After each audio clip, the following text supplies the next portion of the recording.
bluntly, she said, if we fail to do it this time in Paris, it will take us another 10 to 15 years to build up momentum again, to get back where we are today. I'm hoping that they have maybe 15 to 20 years to melt it down and then give them 20 years to get back. Maybe we could do something to derail it altogether. Absolutely. And, you know, there is a blurring of the language here when you spoke about China wanting to be the world leader on this point. I mean, really, there is two separate issues here. There's pollution and carbon dioxide, right? But there's a blurring in the narrative between those two. China needs to clean up its pollution. That's great. We all applaud it for that. That's what everyone wants. But that is not necessarily what the climate change agenda is about. It is about really demonising something that is good, as in carbon dioxide, and making everyone pay for that thing that is good in this $90 trillion money grab. But you did mention about how important the media is in shaping the people's narrative. We analyse this constantly. But there is another institution of power, and that is religion, that is very instrumental in touching the emotions of the people, getting people to move within certain political directions. And you did quote in one of your recent articles at the Interfaith Summit on Climate Change, there has never been such a large amount of religious environmental activity in one location in the history of the world. This week will mark a watershed in the history of religion. It will be the time that people remember as the time when the world's faiths declared themselves irrevocably as green faiths. Now, this is in the context of a very good article written by Catherine Hayhoe on your site, Solving Climate Change with Faith and Science. Isn't it true, Patrick, that religion is here being used to move into this new green religion of the future and co-opt that many billion people that are sympathetic to the voices of the clergy? This is part of the momentum that Christianity Gregarious refers to, that is bringing the religious communities of the world into the debate. This has never happened before. They didn't have it in Copenhagen. They didn't have it back in 1992. This has been a new development in their favor, that they've been able to co-opt religions throughout the world. And when I say religions, I'm talking about all the biggies. The Catholic Church is in it. You remember it was the Pope that came to New York City to address the United Nations back in late September. You have the Protestant churches are on board with it. You've got the Eastern religions on it, Hinduism, Buddhism, the various religions over there. And they're all on board. Islam is on board with this whole thing as well. They're gung-ho for climate change, and for sustainable development. So by and large, I have to say, the religions have no clue what they're talking about. When they say they're going green, it's like, I expect it goes in one ear and out the other. But nevertheless, they are backing this stuff 100%. And this is a new feature on the whole climate change, sustainable development argument. They never had this before in history. Now the religions of the world are melding into this religion of climate change, if you will. And here we are. It's incredible to see what's happened. And the religious voice really comes in on the angle of, feeding the poor, the hungry, poverty. This is what the angle of Pope Francis was at the UN summit.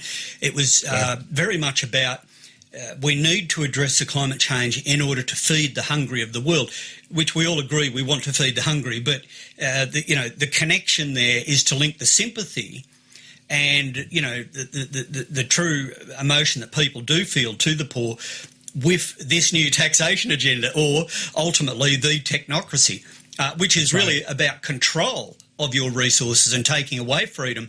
And here we have the King of Sweden wanting to ban baths to conserve energy. Now, we always hear these outlandish claims. So on one hand, we've got MasterCard, we've got religion, and now we've got the King of Sweden wanting... I think he's got enough problems in his country with this this invasion that's taken place, let alone considering banning baths.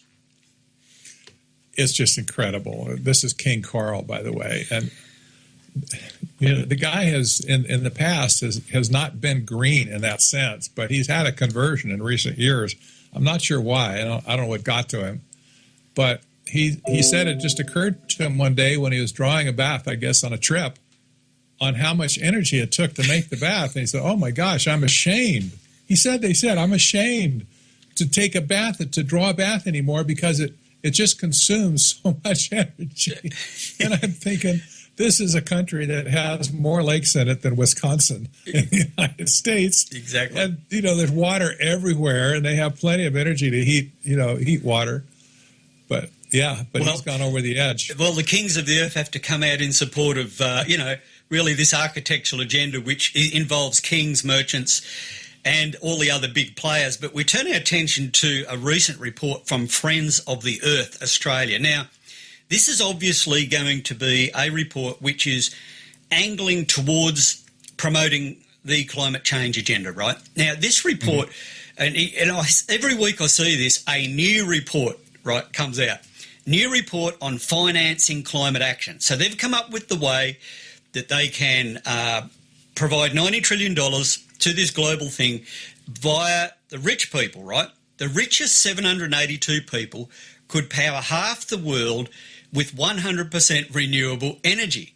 The personal fortunes of the 782 wealthiest people on the planet, many CEOs of major corporations, could power Africa, Latin America, and most of Asia with 100% renewable energy by 2030.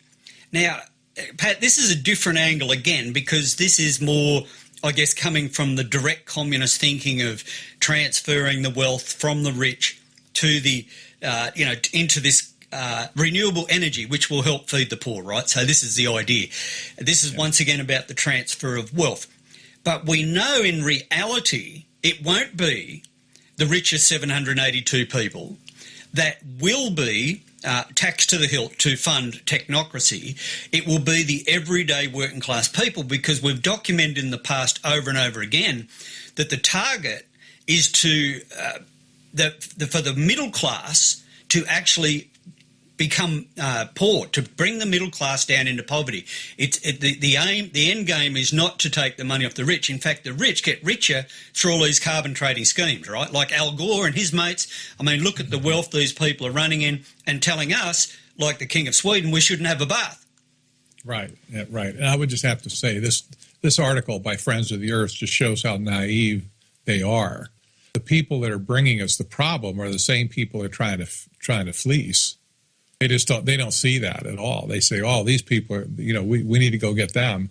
Well, it'll be a cold day in Hades before they ever touch any of those 782 people, because they're the ones that have brought this whole scheme to us in the first place. They're the ones that are running it. We shouldn't blame all of them. That's not true. But certainly the Technocracy core has many of those people as their members. Well, look at all the people that inhabit the Trilateral Commission, the CFR. I mean, these people aren't middle class or poor people. These people are at the top of the food chain. Now, we turn to Joe Nova down here in Australia, one of the best alternative research websites on climate change. Only 3% of us people think climate change is the most important issue. You referred to this a little earlier regarding worldwide figures. Most people consider terrorism as up now around the 24 mark as the most important. Going right down to climate change really as 3 on this indicator. This was from a Fox News poll in the USA conducted this month in November. We see gay marriage under, climate change even less important. So what we see is that really the people's sentiment is not on board leading up to the Paris climate talks, Pat. Not at all. It's just absolutely vacant. And that's one reason so many people are concerned about this in the United States right now. The question is, can we do anything about it? This is still up in the air. The Congress in our country has been totally neutered for any good thing. The administration is just ignoring them at this point, blatantly ignoring them. And they hop up and down and they get excited about stuff and they demand, we're going to have subpoenas and we're going to get witnesses, and people in administration just say, like heck you are.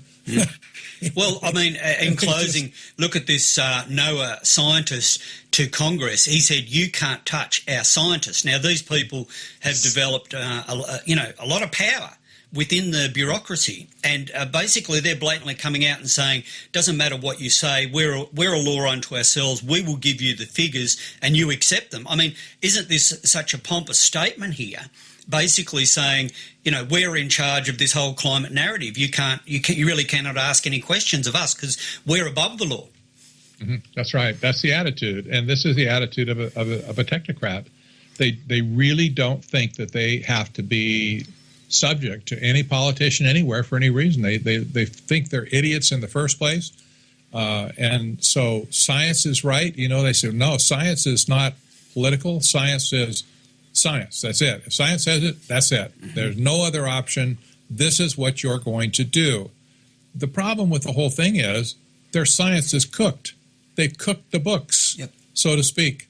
Much like Enron cooked the books before it went into a tailspin several years ago with the energy crisis. But these people have cooked the books, and then they turn around and say, you must bow down and worship our cooked books. Mm-hmm. It doesn't wash in America.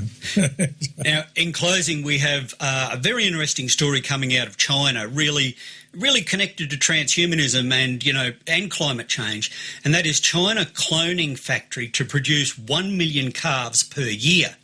Cloning is a transhuman dream because the ultimate achievement would be cloning people, humans. While cattle have bred successfully throughout history, the technocrat idea of cloning stresses efficiency and pushing the scientific envelope. The USDA has already approved cloned animals for human consumption as being substantially equivalent to a non-cloned animal. Now, this moves into this area, Patrick, where, you know, the ultimate human being, right, the Steve Austin, the $6 million man, is under development. Now, we know there is a lot of covert development going on in this field.